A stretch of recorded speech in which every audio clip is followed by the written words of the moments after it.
酒品冇得練，因為人品冇得練。牌品好嘅人品好，酒品好嘅咪人品好咯。出嚟冇朋友嘅時候，第時有咩問題嘅時候點幫你？點解要飲酒？唔覺得有需要俾份面你㗎？有杯酒喺你面前，你咪飲咯。假設有個人係唔飲酒嘅，如果有個人斟杯酒俾佢，應該點應對？而家啲後生仔都係話唔好意思，我唔飲。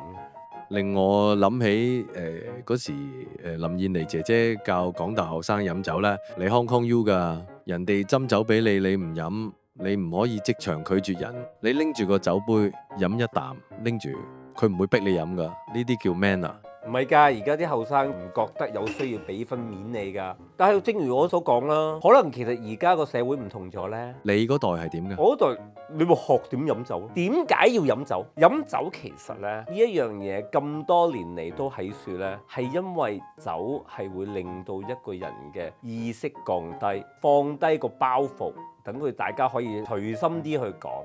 其實喺做嘢嘅環境好多時，有好多顧忌，大家都咁你係喺一個放個工放咗鬆嘅情況之下，加埋杯酒推一推，等到個人嗰個意識放低，個人可以輕鬆一啲，可以講到一啲真嘅嘢，咁樣其實係真係可以交到個朋友。其實係咪 acting 嚟嘅呢？好似日本人第一次見面請人食朱古力餅，唔食即係代表唔想同你做朋友。其實係咪一個 acting？ 呢一個係一個好好嘅信號。話咗俾對方聽，究竟你想唔想同佢再進一步去交友啦，或者係將個距離拉近？因為一開始就拒絕嘅時候呢，其實係拒人於千里啊嘛，你冇辦法將個距離拉近，你繼續係咁樣周圍同人咁樣去 social 都唔願意拉近個距離，到最後你出嚟冇朋友，出嚟冇朋友嘅時候，第時有咩問題嘅時候點幫你啊？真係會因為係朋友，所以喺工作上會圓滑一啲。你做人圓滑一啲，你第二時人哋幫得到你嘅時候，你亦都幫翻人。呢個係慢慢一路咁樣累積翻嚟，去建立一個職場關係。好簡單嘅啫，有少少好似 Chicago 咧，阿 Queen Latifah 行出嚟咧 ，If you're good to mama，mama's good to you。呢個其實正常人性嚟噶嘛。你點樣學飲酒㗎？有杯酒喺你面前，你咪飲咯。你飲下，你第一啖就可能覺得好苦啊、好澀啊，成咁樣飲下就唔覺㗎啦。尤其是係當你飲下飲得越嚟越靚嘅時候，就覺得好飲㗎啦。酒品有冇得練嘅呢？酒品有冇得練？正如啱所講啦，酒其實係放低咗人嗰個 mask 㗎嘛，好似牌品咁樣，即係牌品好嘅人品好，酒品好嘅人品好咯。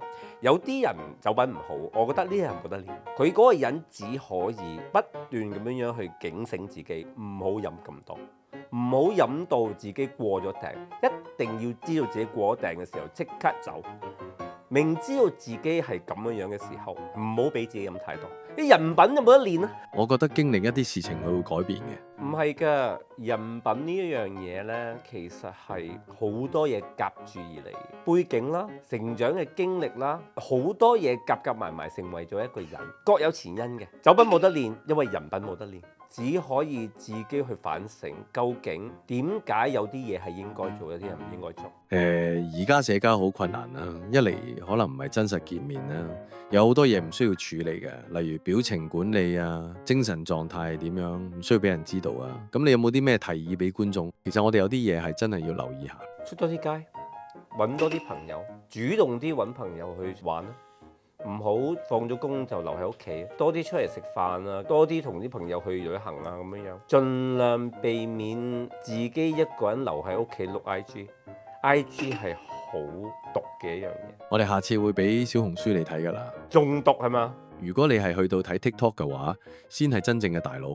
150年前，林則徐燒鴉片導致鴉片戰爭，因為洋鬼子喺外國運啲鴉片入嚟荼毒我哋中華民族偉大嘅兒女，到而家我哋終於報返一線之仇。TikTok 家破人亡事務所 Screw Up Gracefully。睇完記得 comment、like、share 同 subscribe， 同埋撳埋 YouTube 個鐘仔啦。